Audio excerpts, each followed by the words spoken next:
और फिर एक दिन जब उसके स्कूल वाले सभी बच्चों को पहाड़ पर सूर्य ग्रहण दिखाने ले जा रहे थे तो वीको इस ट्रिप पर नहीं जाना चाहता था, पर उसकी माँ ने उसे हिम्मत देते हुए स्कूल ट्रिप पर जाने के लिए मना ही लिया। इसके बाद हम वर्तमान समय से 1000 साल पहले एक जादूगर को देखते हैं जो अपने जादू के जरिए स्टोन ऑफ पावर को हासिल करने की कोशिश कर रहा था, और उसके इसी जादू ने एक ड्रैगन का रूप लिया जो ठीक उसी ड्रैगन की तरह था जो वीको की जैकेट पर बना हुआ था। उधर वीको अपने खास दोस्त टॉम के साथ काफी मजे कर रहा था और वो लोग अपने साथ कुछ पटाखे और मैक्स फोन भी लाए थे। लेकिन तभी वो सब एक ब्रिज पर पहुंचे जिसे उन्हें पार करना था, लेकिन अपने फोबिया की वजह से वीको ब्रिज के बीच में ही रुक गया और अब उसे चक्कर आ रहे थे, इसीलिए टॉम को उसे खींचकर वापस लाना पड़ा, जिसके बाद बाकी सभी उस पर हंसने लग गए। बेचारे वीको को बहुत ज्यादा बेइज्जती महसूस हो रही थी और इसीलिए वो वहाँ से भागकर एक चट्टान के पास आ गया। जल्द ही उसका पीछा करते हुए टॉम भी वहाँ पहुँच गया। टॉम अपने दोस्त का मूड ठीक करना चाहता था, पर उसी वक्त अचानक से सूर्य ग्रहण का समय हो गया और उस पूरी जगह में एक बहुत तेज भूकंप आया, जिसके चलते टॉम का पैर फिसल गया। वो तो सीधा नीचे गिरने वाला था,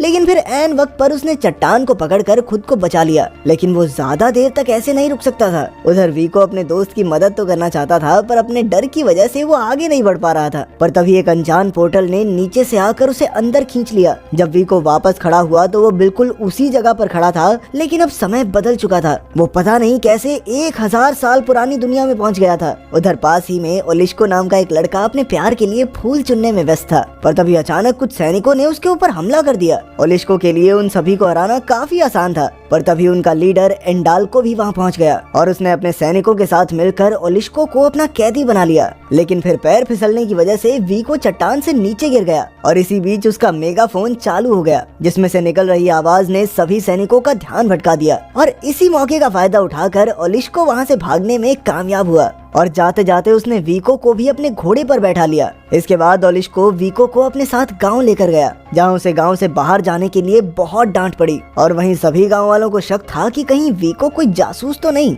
इसीलिए उन्होंने उसे एक कमरे में कैद कर दिया। उधर एडाल्को ने जब अपनी हार के बारे में जादूगर को बताया तो वो नाराज होने की जगह काफी खुश हुआ, क्योंकि एडाल्को ने उसे वीको के बारे में भी बताया था और जादूगर जानता था कि वीको के कपड़ों पर उसके जादू वाला ड्रैगन बना हुआ है, जिसका मतलब साफ था कि वीको ही उन्हें स्टोन ऑफ पावर तक ले जा सकता है। वहीं वीको के कमरे के बाहर ओलांका नाम की एक लड़की उससे मिलने आई, जिसने उसे खाना देते हुए बताया कि वो साल 1120 में है। लेकिन वीको के कुछ और पूछने से पहले ओलिस्को वहां आ गया, जो उसे एक परीक्षा के लिए अपने साथ ले गया। दरअसल वो उसे नदी में फेंकने वाले थे, जहां वाटर स्पिरिट्स ये टेस्ट करेंगी कि वो जासूस तो नहीं है। पानी में जाते ही वीको को लग रहा था कि शायद वो बच नहीं पाएगा, पर तभी वाटर स्पिरिट्स ने उसे उठाकर बाहर फेंक दिया, जिसका मतलब ये था कि उसका मन साफ है, वो कोई जासूस वासूस नहीं है। इसके बाद वीको को गांव के लीडर्स के साथ अच्छे से मिलने का मौका मिला, जिसमें ऑक्सी, इलियाना और डॉब्रिन्या शामिल थे, जिनसे मिलते ही वीको को तुरंत याद आ गया कि भाई इनके बारे में तो किताबों में पढ़ाते हैं हमारी। पर उन्हें वीको के भविष्य से होने वाली बात पर अभी भी भरोसा नहीं हो रहा था, इसलिए वीको ने अपने मेगाफोन को दिखाते हुए उन्हें अपनी बात पर विश्वास करवाने की कोशिश की, जिसके बाद ऑक्सी ने उसे जल्द ही वापस उसकी दुनिया में भेजने का वादा किया। बाद में ऑक्सी ने वीको को बताया कि उसके पास वापस जाने के 2 तरीके हैं, या तो वो दोबारा सूर्य ग्रहण होने का इंतजार करे या फिर किसी जादूगर की मदद से उस पोर्टल को जबरदस्ती खोलने का तरिका ढूंढे। ओलिस्को जानता था कि जादूगर मेज किसी की भी मदद करने से पहले उसकी परीक्षा लेता था, इसलिए वीको ने ओलिस्को के साथ एक डील की, जिसके मुताबिक ओलिस्को मेज के सामने जाने के लिए वीको को तैयार करेगा और इसके बदले में वीको ने उसे अपना मेगाफोन देने का वादा किया। अगले कुछ दिनों तक वीको उसी गाँव में रहा जहाँ ओलिस्को ने उसे सभी चीजें सिखाना शुरू किया। इसी बीच वीको की मुलाकात तुरीन से भी हुई, जो एक वॉच टावर के अंदर कैद था। उधर ओलिस्को को अपनी ट्रेनिंग के बदले में भविष्य की चीजों से खेलने को मिल रहा था। वो तो इस डील से बहुत ज्यादा खुश था। वीको की ट्रेनिंग खत्म होने के बाद ओलिस्को ने उसे जादूगर मेज तक पहुंचने का मैप दिया, लेकिन ये रास्ता उसे अकेले ही तय करना होगा। अगली सुबह उस दूसरे जादूगर ने कौवे को वीको पर नजर रखने के लिए भेजा, जो अब गाँव को छोड़कर जंगल की तरफ बढ़ रहा था। लेकिन उस बेचारे को ओलिस्को का दिया हुआ मैप समझ ही नहीं आ रहा था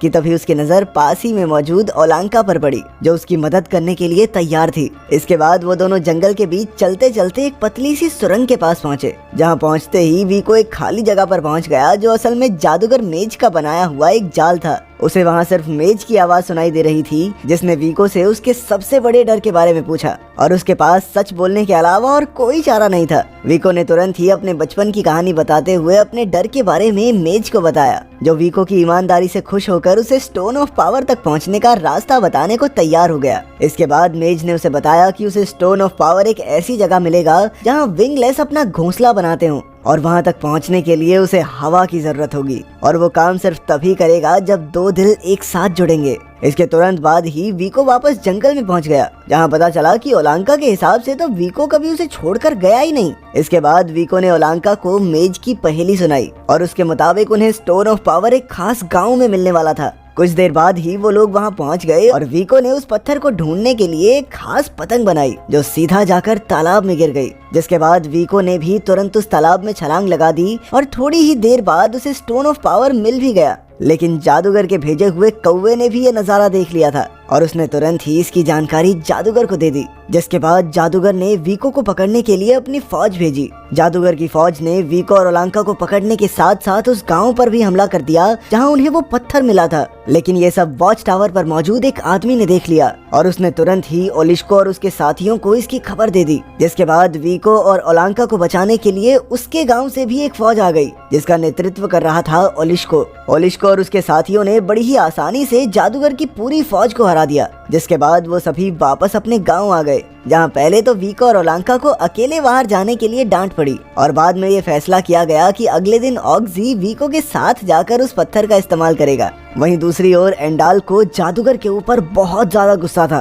क्योंकि जादूगर की वजह से उसकी पूरी एक फौज की टुकड़ी खत्म हो गई थी। अगली सुबह वीको और ऑक्सी उस चट्टान के पास तो पहुंचे, पर उसका कोई फायदा नहीं हुआ। जिसके बाद ऑक्सी का मानना था कि उन्हें बरसात शुरू होने तक इंतजार करना पड़ेगा, क्योंकि स्टोन ऑफ पावर का देवता बारिश का देवता भी था। गांव वापस आने के बाद वीको ने देखा कि ऑक्सी एक फ्लाइंग मशीन बनाने की कोशिश कर रहा था और इसमें वीको ने भी उसकी मदद करना शुरू कर दिया। उस दिन के बाद वीको अक्सर ऑक्सी के साथ ही काम करता रहता था, पर वो बीच बीच में ओलांका के साथ भी समय गुजारता। उधर वो जादूगर एक और जादू तैयार करने में लगा हुआ था, पर इसी बीच इलियाना और डोब्रिन्या ने एक क्यूमन सैनिक को पकड़ा, जिसने उन्हें बताया कि एंडाल को स्टोन ऑफ पावर के बारे में जानता है। जिसके बाद उन सब ने मिलकर उस पत्थर को छुपाने का फैसला किया। ऑक्सी के मुताबिक वॉच टावर सबसे सुरक्षित जगह थी, पर वीको इतनी ऊपर जाने के लिए तैयार नहीं था। जिसके बाद ऑक्सी ने उसे समझाया कि एक इंसान को हमेशा अपने डर पर जीत पानी चाहिए। जिसके बाद वो ऑक्सी के साथ वॉच टावर के ऊपर तक पहुंच गया, जहां पहली बार उसने अपने डर का सामना किया।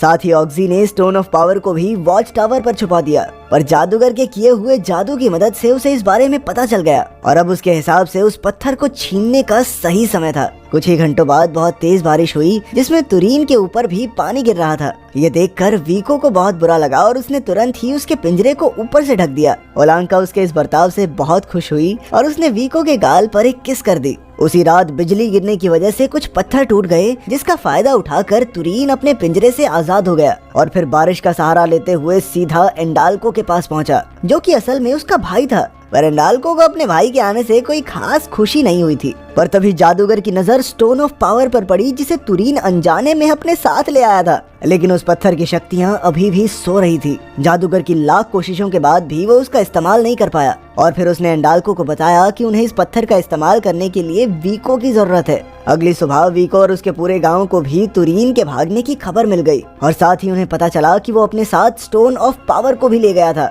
लेकिन कूमन पर सीधा हमला करने का कोई फायदा नहीं था, इसीलिए ऑक्सी और वीको ने और जान लगाकर अपनी फ्लाइंग मशीन को पूरा करना शुरू किया। अगले दिन जब ऑक्सी और ओलांका किसी काम से बाहर गए तो एंडाल्को के आदमियों ने उन पर हमला कर दिया, जिसमें वो ओलांका को उठाकर ले जाने में कामयाब हो गए। उसे बचाने के चक्कर में ऑक्सी भी बहुत घायल हो गया, पर फिर भी उसने मरने से पहले किसी तरह गांव पहुंचकर ओलांका के साथ हुए हादसे के बारे में वीको को बता दिया। उधर एंडाल्को ने भी एक संदेश भेजकर वीको को अपने पास बुलाया। वीको को कुछ समझ नहीं आ रहा था, लेकिन फिर भी उसने ओलांका को बचाने के लिए एंडाल्को के पास जाने का फैसला किया। वहां पहुंचते ही एंडाल्को ने उसे स्टोन ऑफ पावर का इस्तेमाल करने को कहा, पर असल में वीको को खुद भी उस पत्थर का इस्तेमाल करना कहाँ आता था। पर फिर भी उसने एंडाल्को को चकमा देने के लिए अपने बैग से पटाखे निकालकर झूठे मंत्र पढ़ने शुरू कर दिए। जिसके बाद उसने पटाखों को सैनिकों पर फेंक दिया, जिस वजह से वहां भगदड़ मच गई। वीको इस मौके का फायदा उठाकर ओलांका के साथ वहां से भागना चाहता था, पर ऐन वक्त पर एंडाल्को ने उसे फिर से पकड़ लिया और फिर उन्होंने उसे अपनी जान बचाने का एक आखिरी मौका दिया।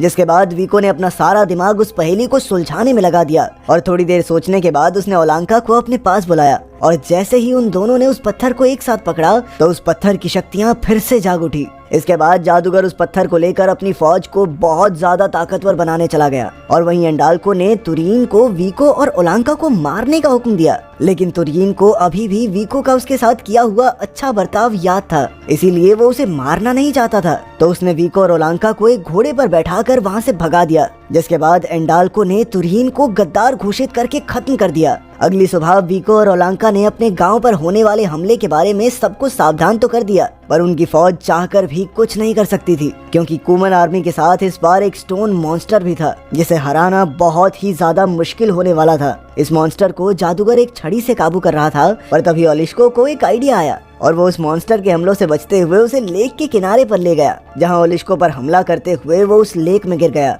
जिसके बाद वाटर स्पिरिट्स ने उसे वहीं कैद कर लिया। अचानक से एक बार फिर से सूर्य ग्रहण का समय आ गया था और वीको तुरंत ही एक घोड़े पर बैठकर उस चट्टान की तरफ निकल गया। उधर एंडाल्को ने अपनी फौज को पूरी ताकत से गांव पर हमला करने को कहा, पर वहीं दूसरी तरफ सभी गांव वाले एक साथ मिलकर कुमन आर्मी पर भारी पड़ रहे थे। अपनी हार को टालने के लिए एंडाल्को ने वापस जाने का फैसला किया, लेकिन उस जादूगर की ईगो बीच में आ गई। वो हार मानने को तैयार नहीं था और उसने किसी तरह एक बार फिर से स्टोन मॉन्स्टर को पानी से बाहर निकाल ही लिया। उस मॉन्स्टर को गांव की तरफ बढ़ता देखकर वीको ने वहीं रुककर गांव वालों की मदद करने का फैसला किया। इसके बाद वो ओलिस्को की मदद से वॉच टावर पर चढ़ा और फिर उसने ऑक्सी और अपनी बनाई हुई फ्लाइंग मशीन से एक उड़ान भरी, जिसकी मदद से वो उस चट्टान पर पहुंच गया जहां से जादूगर उस मॉन्स्टर को चला रहा था। वहां पहुंचकर वीको ने तुरंत ही जादूगर को चट्टान से नीचे गिरा दिया और अब स्टोन ऑफ पावर का मालिक वो खुद था। लेकिन तभी एंडाल्को भी वहां पहुंच गया। वीको जानता था कि वो एंडाल्को का सामना नहीं कर पाएगा, इसीलिए उसने पत्थर को लेक में फेंक दिया,